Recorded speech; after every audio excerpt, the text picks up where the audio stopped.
Nota do editor James Houston. Blaise Pascal e a relevância de seus escritos cristãos. Na sociedade secular de nossos dias, muitos creem que a conversão ao cristianismo é o mesmo que cometer suicídio intelectual. Tais pessoas pensam que aceitar as doutrinas cristãs é unir-se a uma multidão de iletrados e tolos supersticiosos. Pascal rejeita esta crença. Ele escreveu com o intuito de comunicar a fé cristã ao cético, ao indiferente e ao hostil. Pascal foi um gênio da matemática e da física, além de um notável pensador religioso. Sua vida. Blaise Pascal, 1623-1662, nasceu na região central da França, em Clermont, filho de um oficial do governo. Pensador notável, ele tem sido considerado por muitos como um dos maiores escritores da prosa francesa. Pelo fato de sua mãe ter falecido quando tinha apenas 3 anos de idade, Pascal cresceu sob os cuidados de sua irmã, Gilberte, 3 anos mais velha. Sua mais constante companhia foi sua outra irmã, Jacqueline, 2 anos mais jovem. Ele cresceu em uma época de autoevidente fé religiosa. O ceticismo de Montaigne, o empirismo racional de Descartes e o ateísmo de Vanini começavam a seduzir as mentes dos homens rumo ao espírito do secularismo moderno. Muito embora os reis católicos da França tenham evitado que o protestantismo se tornasse uma influência pública no país, poderosas tensões religiosas ainda estavam em ação. Enquanto os jesuítas procuravam importar um casuísmo liberal, outros movimentos religiosos de renovação estavam crescendo em importância, influenciados pela espiritualidade de Francisco de Sales, Bérulle e Vicente de Paulo. O abade de Saint-Cyran, Jean du Vigier de Oran, particularmente expressava um ardente anseio pelo renascimento espiritual. Ele próprio era influenciado pelo teólogo holandês Cornelius Jansen, mais tarde nomeado bispo de Ypres. Mantido em cárcere por 5 anos pelo governo francês, o abade de Saint-Cyran veio a falecer logo após sua libertação, mas não antes do pai de Pascal, Etienne, ser influenciado por 2 de seus discípulos.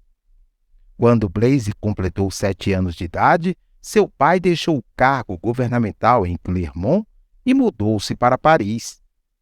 Apesar de terem sido ensinados pelo próprio pai, foi nesta cidade que seus filhos foram influenciados pelo pensamento livre e o espírito cético de Montaigne.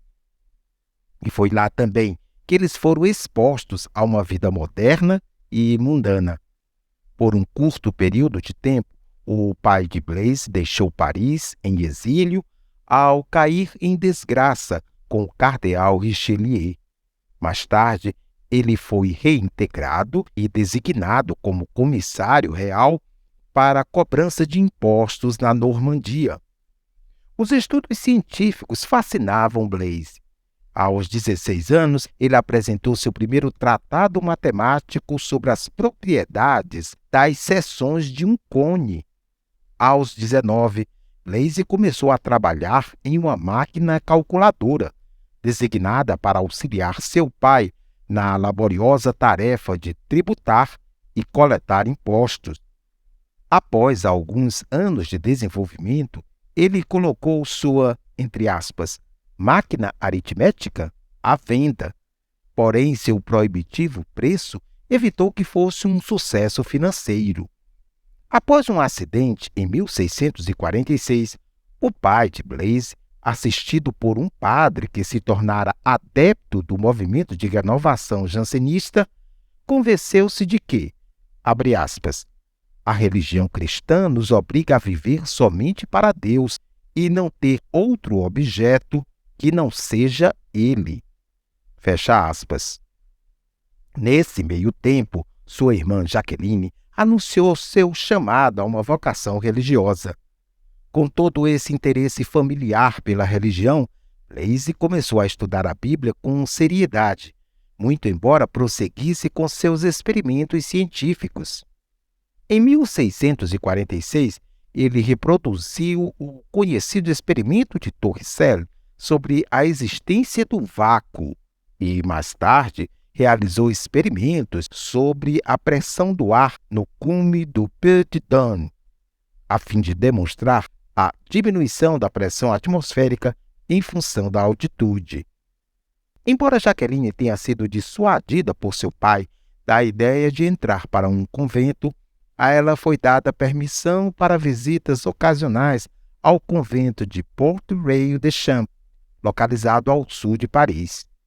A partir do falecimento de seu pai, Etienne, em 1651, Blaise começou a refletir mais seriamente sobre a vida após a morte. Depois que Jaqueline o deixou para dedicar-se à vida dentro do convento, ele entregou-se uma vez mais às práticas mundanas da sociedade parisiense. Porém, ao ter seu comportamento desaprovado por sua irmã, Blaise se deu conta do quão confuso ele realmente estava. Então, na noite de 23 de novembro de 1654, ao ler o capítulo 17 do Evangelho de João, Pascal passou por uma experiência sublime.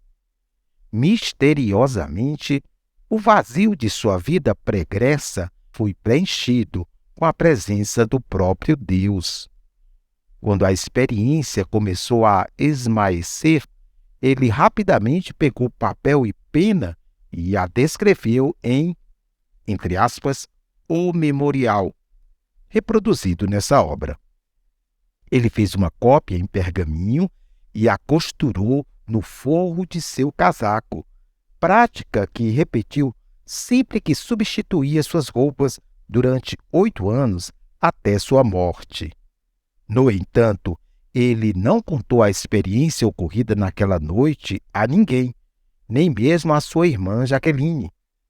Em janeiro do ano seguinte, Blaise realizou a primeira das inúmeras visitas feitas ao convento de Port-Royal, onde a comunidade ali recolhida buscava reavivamento espiritual, esforçando-se por uma vida de autoesvaziamento e devoção a Deus, em resposta à irresistível graça divina.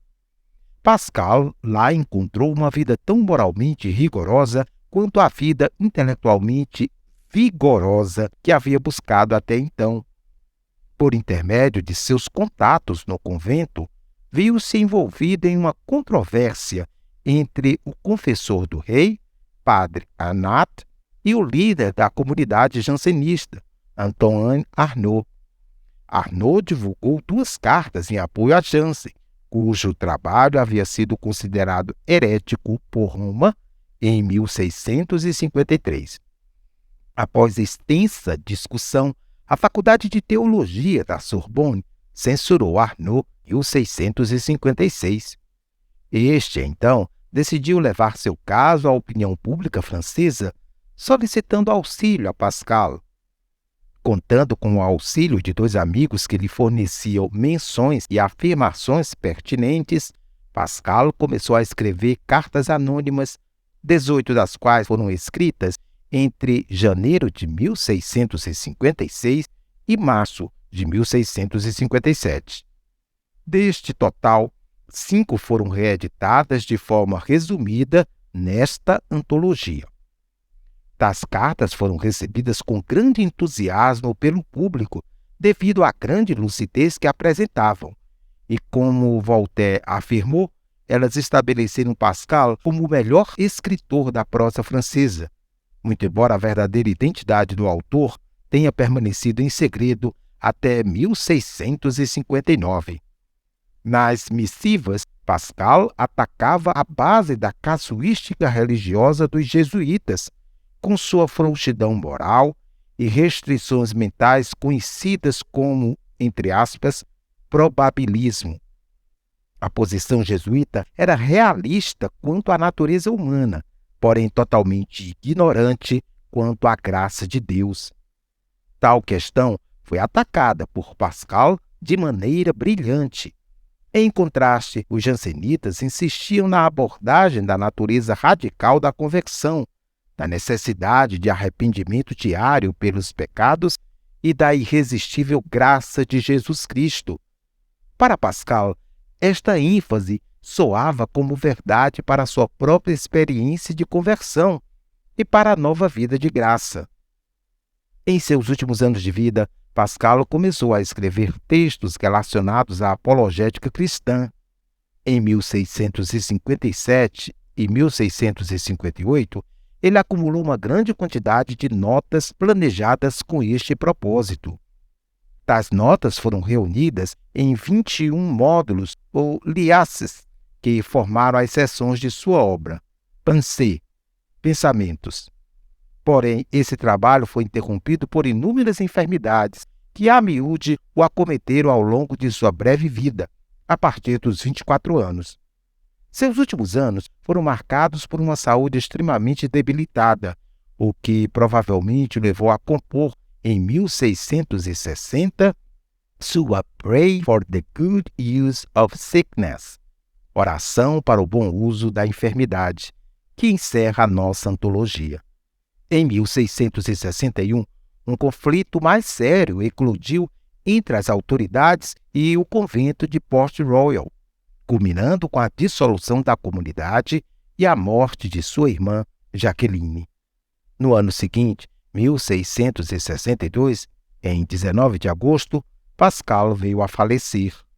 Suas últimas palavras foram aquelas registradas em, entre aspas, o memorial. Abre aspas. Meu Deus, jamais me desampara. Fecha aspas. O pensamento de Pascal. Após sua conversão, ocorrida aos 31 anos de idade, Pascal registrou como sua mente queimou com a ardente convicção de estar sendo invadido pela luz. A certeza que o dominou levou-o a um novo nível de conhecimento. Agora, a magnificência da alma humana, apesar da realidade do pecado, apoderou-se dele com renovado poder.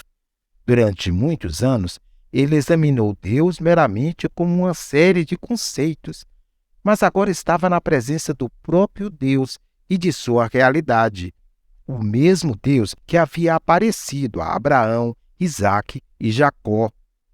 Entre aspas, o Deus dos filósofos era visto agora como um Deus apenas teórico, não o ser pessoal com o qual ele podia desfrutar um relacionamento eterno e que ele havia acabado de descobrir. Foi isso que lhe proporcionou, abre aspas, alegria, alegria, alegria, lágrimas de alegria, fecha aspas. Naquele instante, a alma de Pascal foi inundada com, entre aspas, certeza, alegria indizível e paz. Ele entendeu que ao homem foi concedida a dádiva de uma nova dimensão de conhecimento, o ingresso em um novo nível de existência. Foi durante os últimos 8 anos de sua vida que sua obra, Pensées, Pensamentos, foi produzida. Pascal enxergou claramente que, por intermédio apenas da razão, ninguém seria capaz de compreender toda a realidade. O conhecimento não pode esquadrinhar o todo, mas somente pode substituir a totalidade com uma pretensão para o todo. De fato, o todo é substituído pela redução. Pascal desafiou o reducionismo que viu nos escritos de homens como Montaigne. Ele percebeu que havia diferentes níveis de conhecimento infinitamente distantes entre si. Assim como a inteligência do homem é infinitamente distinta da matéria, também a sua alma está infinitamente distante de Deus. Em Pensées, Pensamentos, Pascal enxerga com inequívoca clareza a necessidade de haver formas de conhecimento apropriadas. Ele afirma, abre aspas, a infinita distância entre corpos e mentes simboliza a infinitamente maior distância entre mentes e amor, pois o amor é sobrenatural. Toda a glória da grandeza não possui brilho algum para os que estão engajados em questões intelectuais. A grandeza dos intelectuais é invisível aos reis, aos ricos, aos capitães, a todos os que são grandes segundo a carne. A grandeza da sabedoria, que não é nada se não provém de Deus, é invisível aos de mente carnal e aos intelectuais. Assim, existem 3 ordens diferentes de gênero. Grandes gênios possuem seu domínio, seu esplendor, sua grandeza, sua vitória, sua glória, e não necessitam da grandeza da carne, que não possui nenhuma relação com seu domínio. Eles não são vistos por meio dos olhos, mas por intermédio das mentes, e isso lhes basta. Os santos, igualmente, possuem seu domínio, sua glória, sua grandeza, sua vitória, seu esplendor, e não necessitam da grandeza carnal ou intelectual, pois não possuem qualquer relevância para seu domínio, já que não adicionam ou subtraem.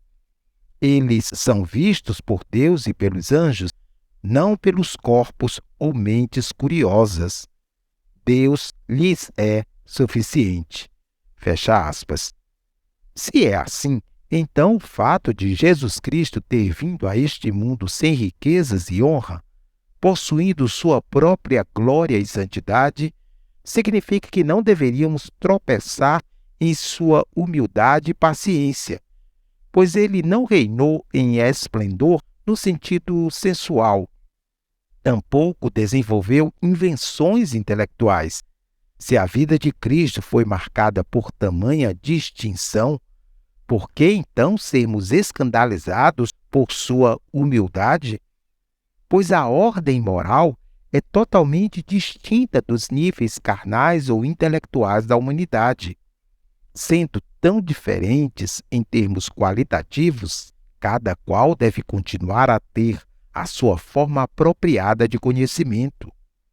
Porém, a miséria do homem é que ele se encontra perdido e não é capaz de descobrir os meios de conhecimento apropriados, apenas por intermédio de seu intelecto.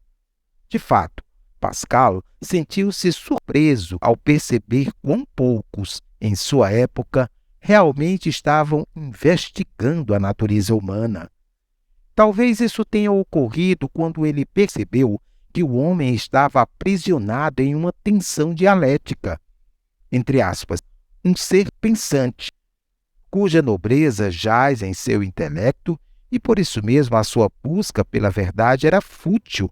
Por conseguinte, a busca pela felicidade era frustrada. Nós desejamos a verdade, Pascal argumentou, mas jamais poderemos ter a certeza de tê-la alcançado. Necessitamos da felicidade, porém, uma vez mais, jamais teremos a certeza de tê-la atingido. Assim, a razão é sabotada por todos os lados e seus alicerces são incertos. Da mesma forma, perseguimos a justiça, mas não detemos um verdadeiro conhecimento sobre ela. Miséria, então, ele vê ser a chave para a vida do homem. Entre aspas, vaidade de vaidades. É como o autor do livro de Eclesiastes descreve a condição humana. Somos infelizes e, embora vejamos também a nossa grandeza, ver a nossa miséria nos torna ainda mais infelizes. O homem com Deus, entretanto, pode ter fé, e Pascal vislumbrou que a fé consegue enxergar além das limitações da razão. A fé pode ver a futilidade da mera filosofia, seja ela platônica, epicurista ou estoica. Para o cristão, a fé vê e descreve a condição humana como nada mais pode ver. A explicação cristã do pecado sobre a dualidade humana considera o homem como nenhuma filosofia pode fazer. Somos confrontados com a afirmação cristã e devemos aceitá-la ou rejeitá-la. Quando percebemos que o racionalismo é uma forma de amor próprio, na verdade, uma rebelião contra Deus, então adentramos uma perspectiva totalmente nova sobre a falência da razão humana. A Escritura declara duas grandes verdades. O homem é um ser decaído, porém foi redimido. No centro dessas afirmações repousa a declaração de Jesus Cristo como sendo o Redentor da humanidade. Esta é uma doutrina que explica tanto a condição do homem quanto a sua possibilidade de redenção. Ela também encontra ressonância na experiência pessoal, pois mesmo a visão de Deus, seja ela revelada ou não, nos relembra constantemente nossa ambiguidade, ou seja, decaídos, porém capazes de redenção. As Escrituras apontam para o Messias, assim como os escritos rabínicos. O Evangelho cristão possui uma história longa e contínua. Os profetas predisseram sua vinda eras atrás. Este contraste com as demais religiões, a histórica continuidade da ação de Deus na história, impressionou Pascal profundamente. O Novo Testamento dá continuidade à promessa do Antigo Testamento e afirma que o Messias veio. O próprio Jesus Cristo deixou claras as implicações não reveladas do Antigo Testamento. Recebê-lo e crer nele requer conversão. E aqui Pascal se detém, pois claramente enxergou que, embora a crença seja racional, ela vai muito além disso. A fé pessoal em Jesus Cristo é um dom de Deus. Isso requer um salto no escuro, o que ele chama de, entre aspas, uma aposta, o qual a vida provará ser verdadeiro.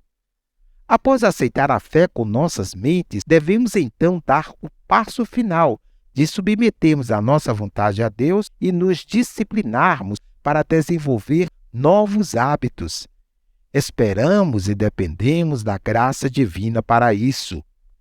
Pascal conclui sua apologia com este estágio final, a necessidade de conversão, pois se a descrença é irracional, isso não significa que a fé deva ser apenas racional e nada mais.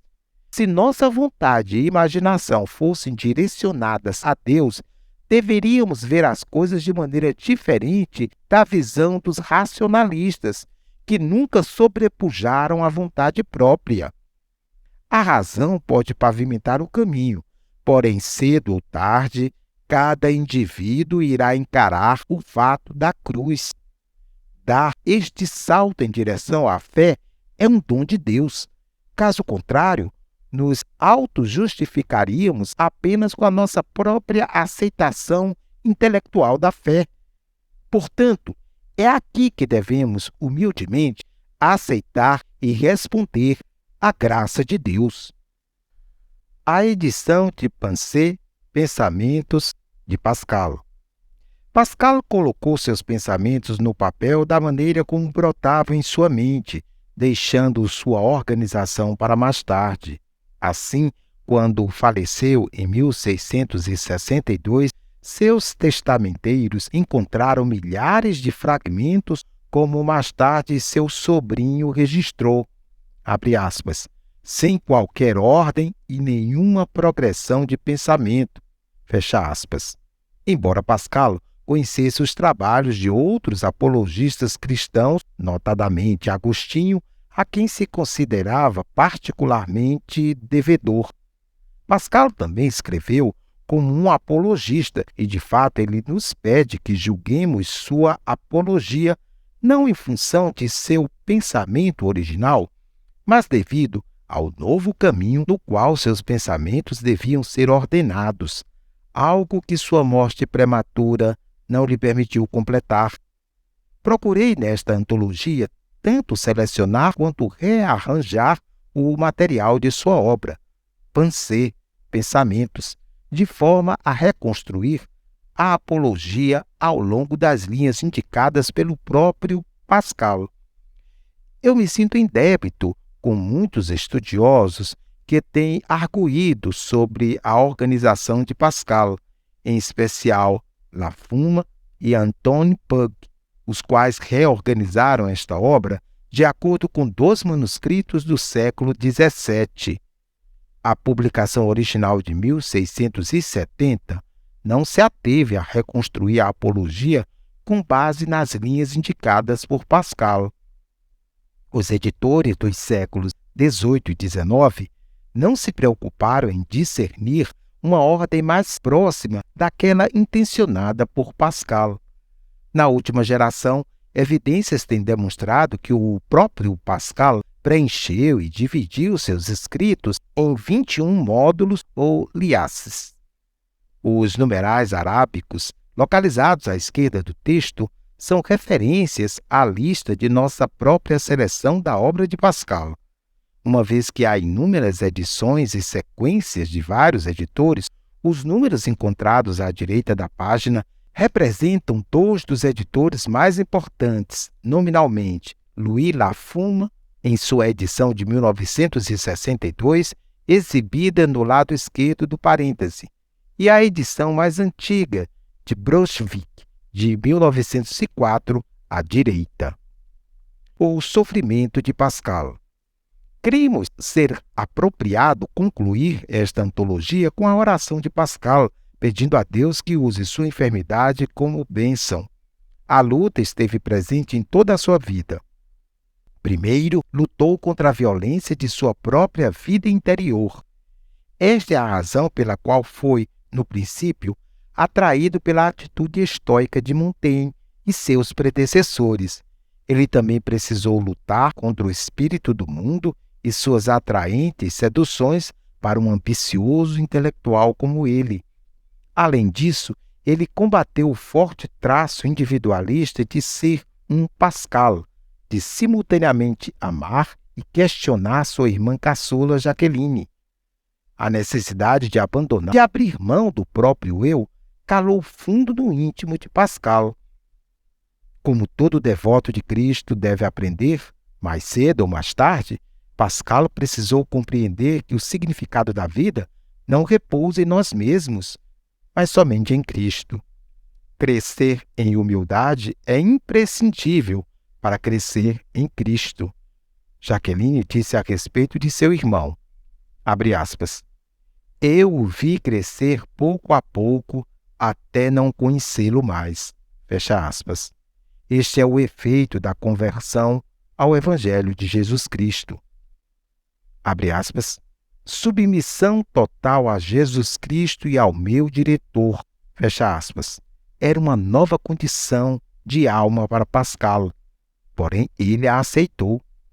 Em sua obra, Pensées, Pensamentos, ele escreveu, aspas, a piedade cristã destrói o ego humano, enquanto a polidez humana a esconde e reprime. Fecha aspas. Para Pascal, a renúncia ao casamento, dinheiro, intelecto, propriedades e a mesquinha tirania do egoísmo humano era necessária. De forma voluntária, ele submeteu-se à direção espiritual e à amizade de alma com a comunidade de Port Royal. Embora fosse uma comunidade suspeita em termos de habilidades intelectuais para um gênio como Pascal. Este lado de Pascal jamais foi compreendido, e a esse respeito, ele permaneceu sozinho. Sem mãe, sem lar, sem a compreensão da comunidade, ele viveu como um homem sofredor e solitário. Isolado, porém não abandonado, Pascal viveu nas Escrituras, na oração e no autoexame diante de Deus. Aspas, esteja eu sozinho ou à vista de outros, todas as minhas ações estão à vista de Deus, que irá julgá-las, e para quem eu as tenho devotado. Fecha aspas. Após a morte do pai, Pascal escreveu uma carta na qual fala da necessidade essencial de enxergar todas as coisas a respeito da vida ou da morte na pessoa de Jesus Cristo, o nosso mediador. Aspas. Se olharmos através deste intermediador que é Jesus Cristo, não iremos encontrar nada em nós, exceto misérias reais ou prazeres repulsivos.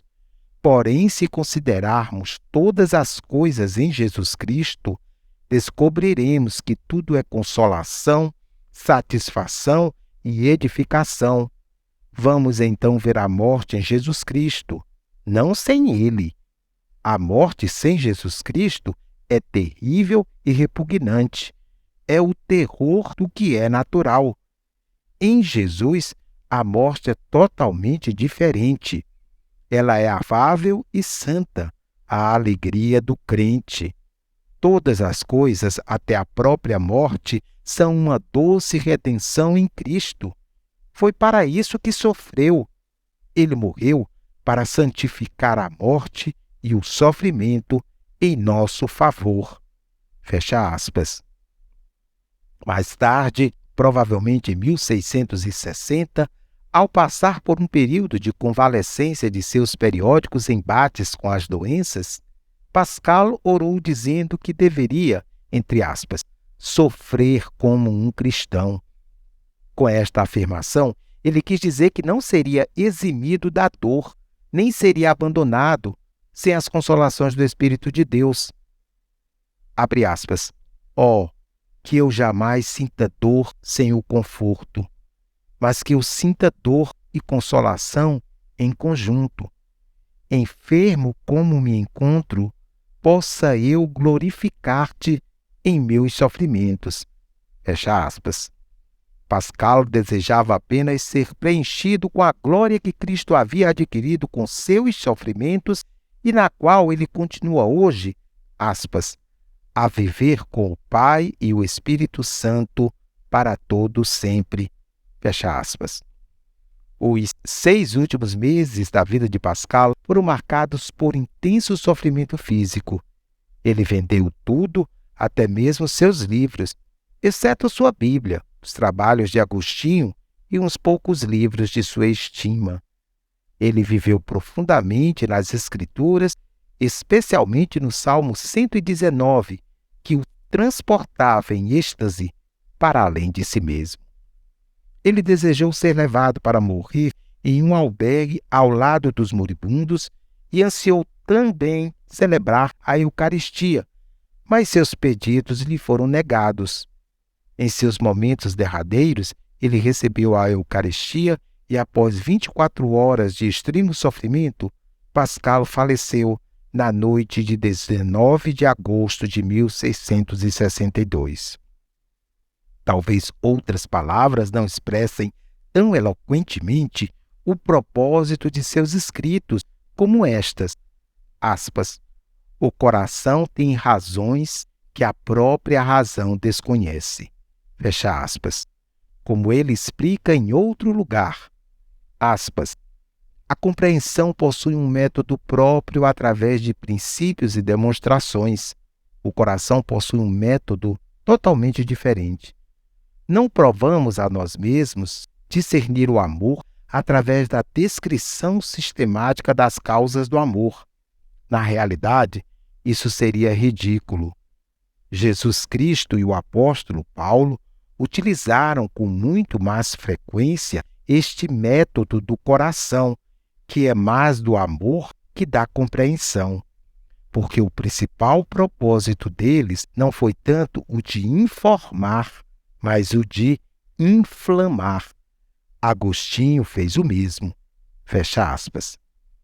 Esta também é a razão pela qual podemos falar de Pascal como a mente em chamas, inflamado pelo amor de Jesus Cristo. O texto desta antologia é baseado em uma comparação dos textos franceses de Brunswick e Misnar com os textos ingleses de John Warrington e Kreislheimer, da obra Pensée. A sequência é alinhada com a composição do texto de Anthony Pugh. Quanto a cartas provinciais, segui o texto de Pascal, o Œuvre complète, em conjunto com uma edição de 1889 em inglês, publicada por Griff Farhan, Ockenden e Welsh. A oração de Pascal foi extraída de Thoughts on Religion, of Blaise Pascal, Pensamentos sobre Religião, de Blaise Pascal, Oxford e London, 1851. Sou muito grato ao meu grande amigo Os Guinness, que escreveu a introdução a esta antologia. Como Pascal, ele é um crítico profético de nossos tempos e exemplifica o rigor de pensamento necessário para julgar se temos tido mentes cristãs em nossa própria sociedade. Igualmente, estou em débito com Jean Nordland e Valérie Milne pela assistência na digitação deste manuscrito. James Houston.